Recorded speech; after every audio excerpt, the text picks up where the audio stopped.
Und im Osten ist der Feind bis zur Linie Lichtenberg, Marsdorf, Kautshorst gelangt. Mit dem Angriff Steiners wird das alles in Ordnung kommen. Mein Führer, Steiner konnte nicht genügend Kräfte für einen Angriff massieren. Der Angriff Steiner ist nicht erfolgt. Es bleiben im Raum Keitel, Jodl, Krebs und Burgdorf.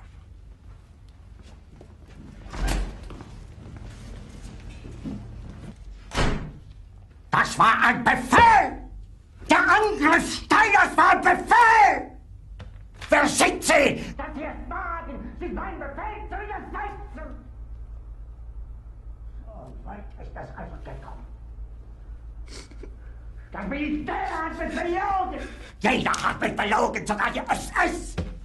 Die gesamte Generalität ist nichts weiter als ein Haufen niederträchtiger, treuloser Feiglinge! Mein Führer, ich kann nicht zulassen, dass die Soldaten, die für Sie verbringen... Nicht als Feiglinge! Verreiter, Versager! Mein Führer, was Sie da sagen, ist ungeheuerlich! Die Generalität ist das Geschmeiß des deutschen Volkes! Sie ist ohne Ehre!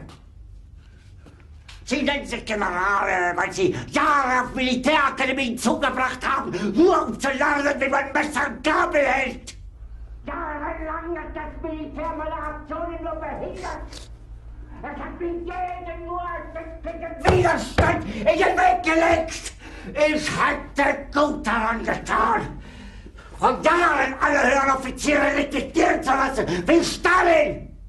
Wirklich unter diesen Umständen zu führen. Es ist aus.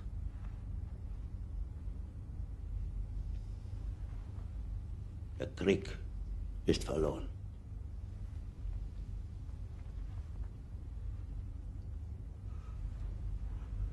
Aber wenn Sie, meine Herren, glauben, dass ich deswegen Berlin verlasse, irren Sie sich gewaltig.